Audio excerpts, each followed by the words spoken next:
देखिए हर खबर यहीं पर। सब्सक्राइब कीजिए TV9 भारतवर्ष।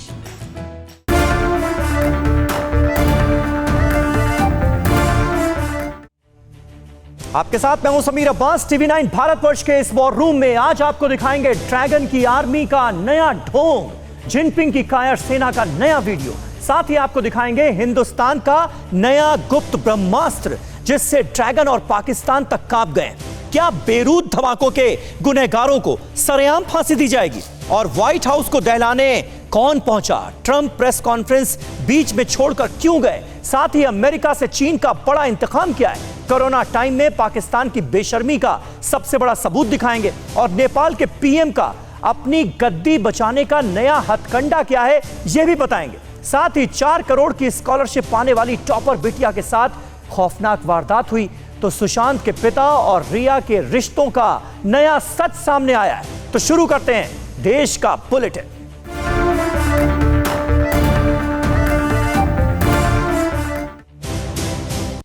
और अब बात हिंदुस्तान के गुप्त ब्रह्मास्त्र की। गहरे नीले समंदर में हिंदुस्तान फ्रंट रनर बन रहा है। जल्द ही भारत के पास हिंद महासागर की सबसे बड़ी ताकत होगी। समंदर का सिकंदर तैयार, चीन पाकिस्तान होशियार। हिंद की घातक सबमरीन से होगा दुश्मन का सर्वनाश।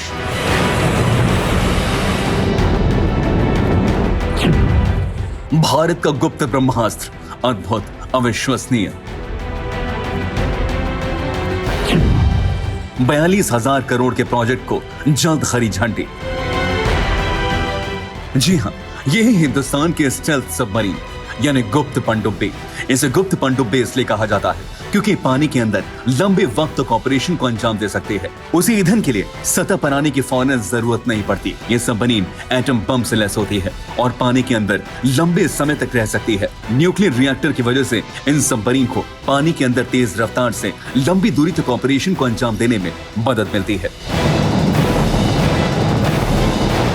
न्यूक्लियर रिएक्टर पनडुब्बियों को ईंधन मुहैया कराते रहते हैं, इसलिए ऑपरेशन की दूरी या समय सीमा की कोई चिंता नहीं रहती। भारत सरकार 42,000 करोड़ रुपए की लागत वाली स्टील सबमरीन बनाने की परियोजना को हरी झंडी देने जा रही है। इस प्रोजेक्ट के तहत नई पीढ़ी की 6 पनडुब्बियां बनाई जाएंगी। हिंद महासागर में अपनी नौसेना की मौजूदगी बढ़ा रहे चीन के पास 50 डीजल इलेक्ट्रिक और 10 न्यूक्लियर सबमरीन हैं। वहीं पाकिस्तान के पास 5 पनडुब्बियां हैं। साथ ही वो अगले साल से 8 चीनी युआन क्लास सबमरीन अपने बेड़े में शामिल करने लगेगा। ऐसे में हिंदुस्तान को भी समंदर में अपनी ताकत कई गुना बढ़ाने की जरूरत है और ड्रैगन और आतंकिस्तान से निपटने के लिए ही इस बड़े प्रोजेक्ट को मंजूरी दी गई है। और अमेरिका से आज बहुत बड़ी खबर आई। व्हाइट हाउस के बाहर ठीक उस वक्त गोलीबारी हो गई जब डोनाल्ड ट्रंप प्रेस कॉन्फ्रेंस कर रहे थे। ट्रंप को प्रेस कॉन्फ्रेंस बीच में ही छोड़कर जाना पड़ा। इन तस्वीरों को बहुत गौर से देखिए। अमेरिकी राष्ट्रपति डोनाल्ड ट्रंप प्रेस कॉन्फ्रेंस कर रहे थे। पूरी अमेरिका का मीडिया उन्हें सुनने के लिए सामने बैठा था। तभी इस प्रेस कॉन्फ्रेंस में एक अधिकारी की एंट्री हुई। उन्होंने ट्रंप से धीरे से कुछ कहा। ट्रंप सुन नहीं पाए। तब उस शख्स ने पास आकर कान में कुछ कहा और ट्रंप वहां से चुपचाप निकल गए। अब सामने के एंगल से इस वीडियो को देखिए। जिस शख्स ने प्रेस कॉन्फ्रेंस के बीच आकर ट्रंप को टोका वो कोई और नहीं बल्कि अमेरिका की सीक्रेट सर्विस का एजेंट था। सीक्रेट सर्विस का एजेंट ट्रंप को बताने आया था कि व्हाइट हाउस के बाहर गोलियां चल गई हैं, आपको सुरक्षित जगह पर ले जाना होगा। इसके बाद ट्रंप वहां से चले गए। आमतौर पर व्हाइट हाउस में ऐसा कुछ नहीं होता। मीडिया भी हैरान था कि आखिर ऐसा क्या हुआ कि ट्रंप को चुपचाप प्रेस कॉन्फ्रेंस छोड़कर जाना पड़ा। व्हाइट हाउस के बाहर 2 बार गोलियां चलने की आवाज सुनाई दी। इसके बाद सीक्रेट सर्विस के एजेंट पेड़ के पीछे और लॉन में अपनी पोजीशन लेते दिखाई दिए। कुछ देर में हमलावर को गिरा दिया गया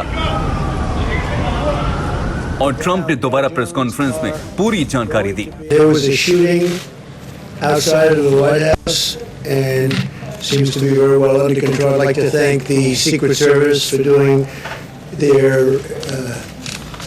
always quick and very effective work.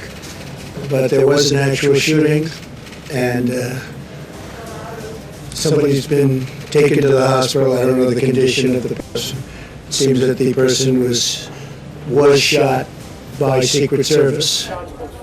अभी तक ये जानकारी सामने नहीं आ सकी है कि हमलावर से ट्रंप को खतरा क्या था। घटना व्हाइट हाउस परिसर के बाहर हुई है, इसलिए वहां पर बड़ी संख्या में फोर्स मौजूद है। और इस बीच नेपाल से एक बहुत बड़ी खबर आई जो नेपाल से हमें पिछले कई महीनों से सुनने को नहीं मिला।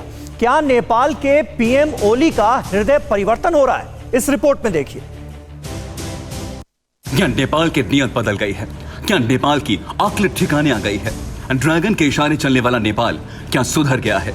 यह हम इसलिए कह रहे हैं क्योंकि नेपाल में इस वक्त बहुत बड़ा मंथन चल रहा है। नेपाल में हो रहा है मंथन किसी समुद्र मंथन से कम नहीं है, क्योंकि नेपाल में पूर्व मंत्रियों, कूटनीतिज्ञों और बड़े बड़े एक्सपर्ट से सलाह ली जा रही है।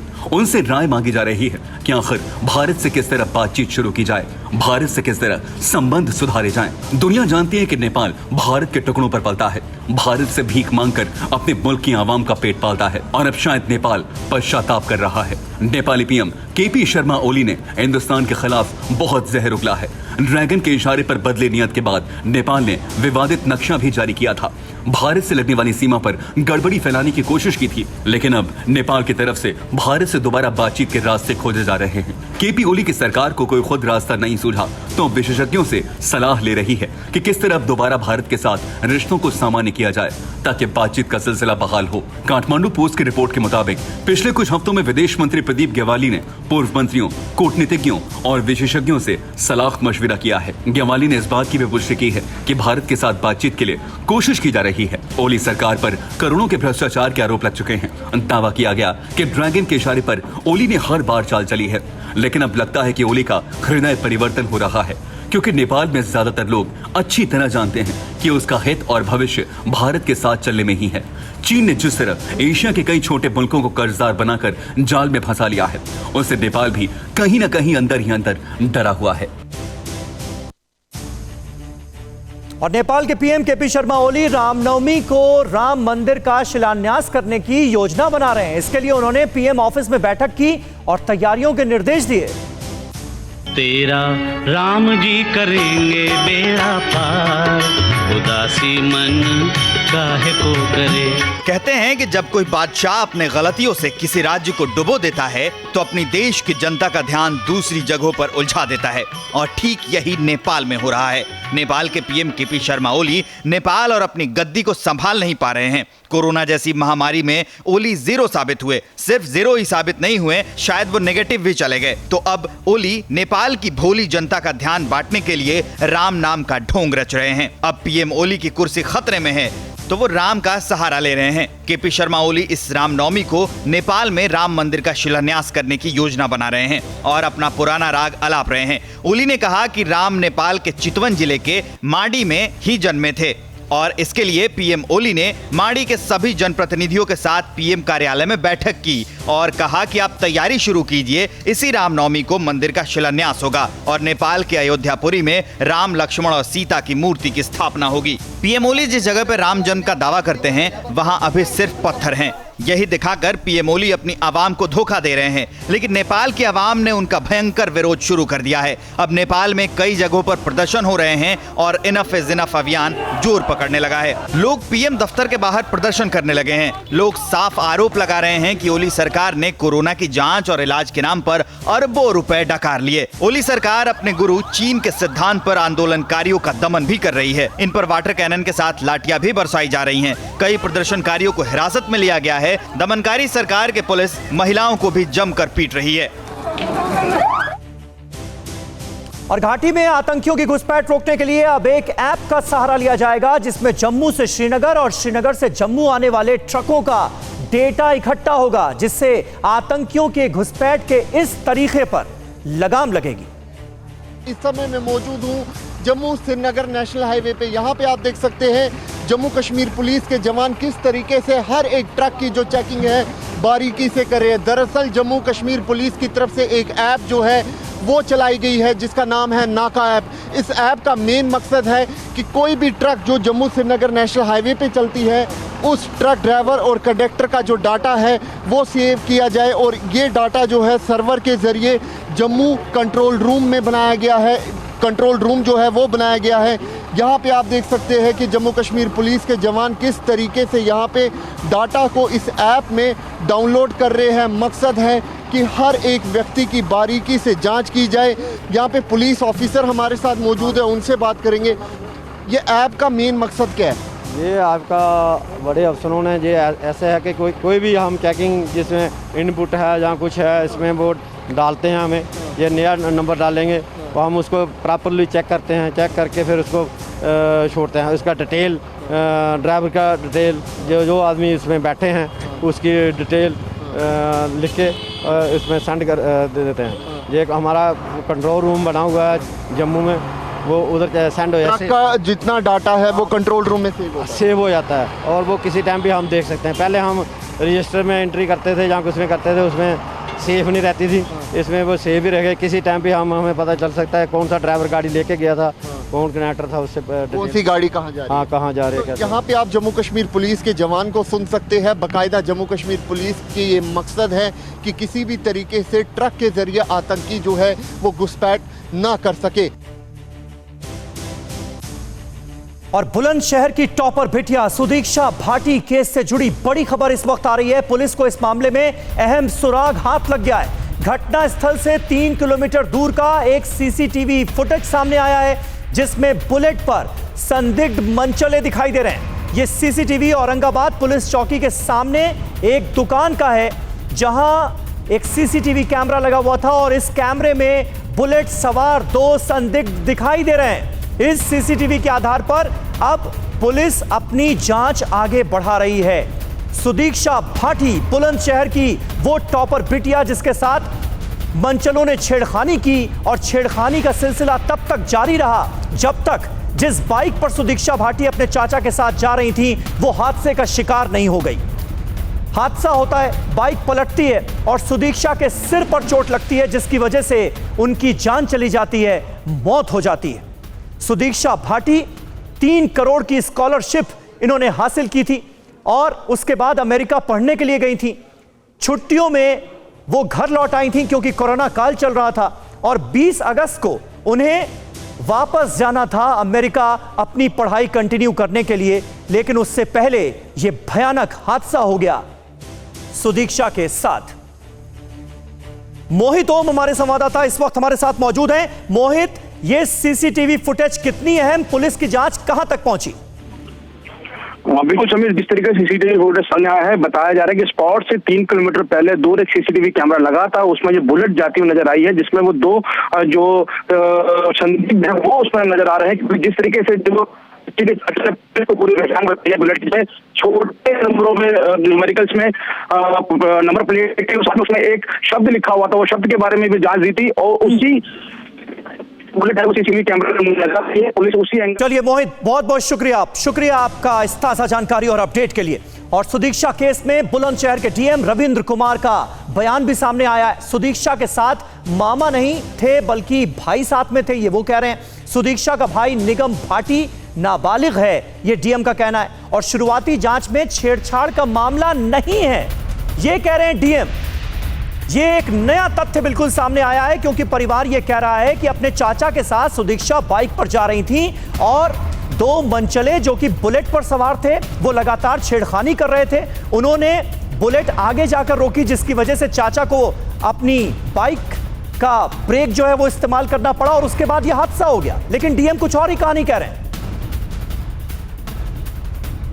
उनका बाइक ट्रैफिक के कारण उनके आगे कुछ व्यक्ति जा रहे थे, उन्होंने ब्रेक मारा और ब्रेक मारने के कारण इनका बाइक उनके बाइक से टकरा गया, चोट लगी। इनको स्थानीय प्रशासन ने सूचना मिलने पे तुरंत सीएचसी औरंगाबाद में भर्ती करवाया। इसमें कतिपय सूत्रों द्वारा ये बताया जा रहा है कि उनके चाचा बाइक चला रहे थे जो कि सर्वथा गलत है। इनके भाई का वीडियो स्टेटमेंट देखा गया है और अभी औरंगाबाद के सुभाष सिंह जो इंस्पेक्टर हैं वो इनके मामा जी के यहाँ गए थे। इनके मामा जी ने भी यही बताया है कि इनके भाई थे साथ में, चाचा नहीं थे। तो ये गलत खबर फैलाना चाचा के साथ। देखिए, छेड़छाड़ की बात जहाँ पर तक आप लोग पूछ रहे हैं तो इसके बारे में इंक्वायरी की जा रही है। अभी तक ऐसा कोई साक्ष्य नहीं मिला है, जैसे इंक्वायरी होगी जैसा आगे।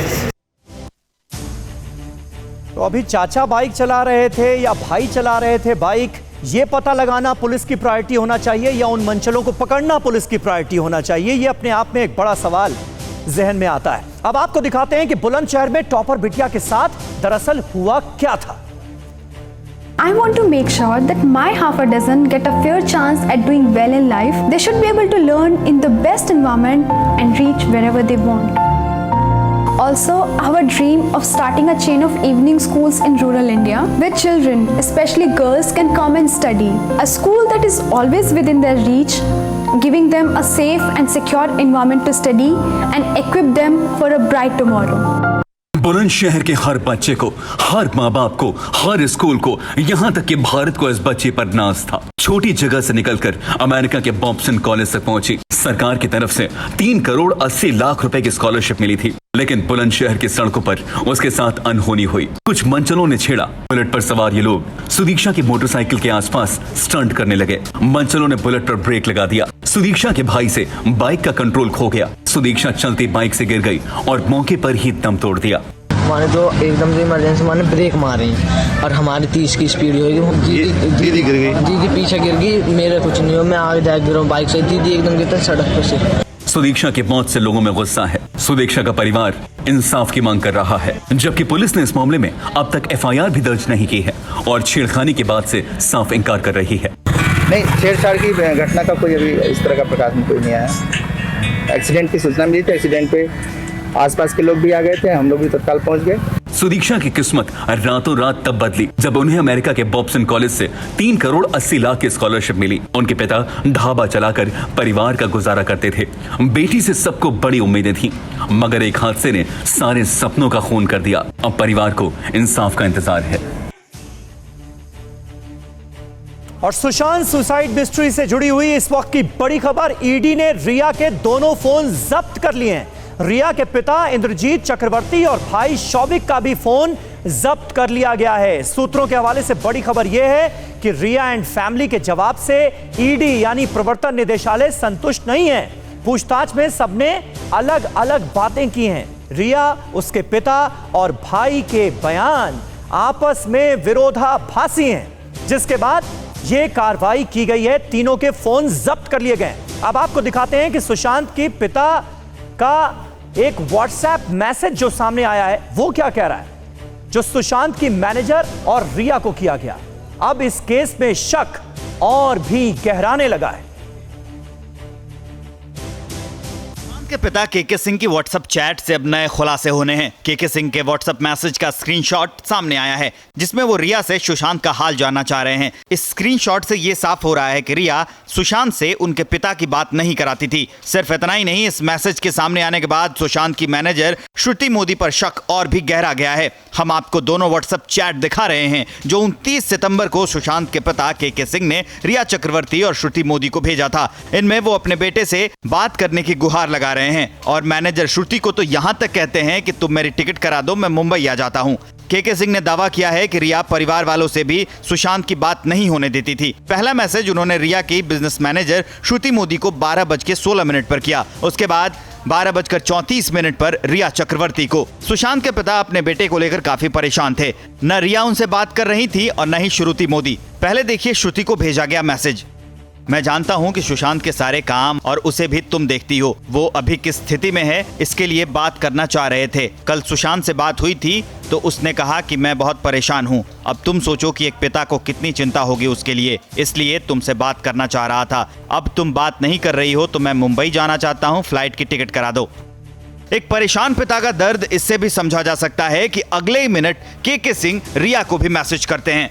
जब तुम जान गई हो कि मैं सुशांत का पिता हूं तो बात क्यों नहीं की? आखिर बात क्या है? फ्रेंड बनकर उसका देखभाल और इलाज करवा रही हो तो मेरा भी फर्ज बनता है कि सुशांत के बारे में सारी जानकारी भी मुझे रहे, इसलिए कॉल कर मुझे भी सारी जानकारी दो। इन मैसेजेस का जिक्र केके सिंह ने बिहार पुलिस की FIR और CBI के बयानों में भी किया है।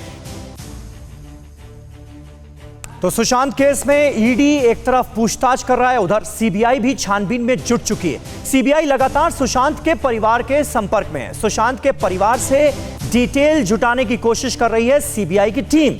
सुशांत के परिवार ने रिया पर बहुत ही गंभीर आरोप लगाए हैं। उन आरोपों की पड़ताल चल रही है। सुशांत के पिता से CBI ने पैसों को लेकर लंबी पूछताछ की है। सुशांत के परिवार से FD और खातों के बारे में भी पूछा गया है। सुशांत के परिवार वालों के बयानों की भी अब जांच करेगी सीबीआई।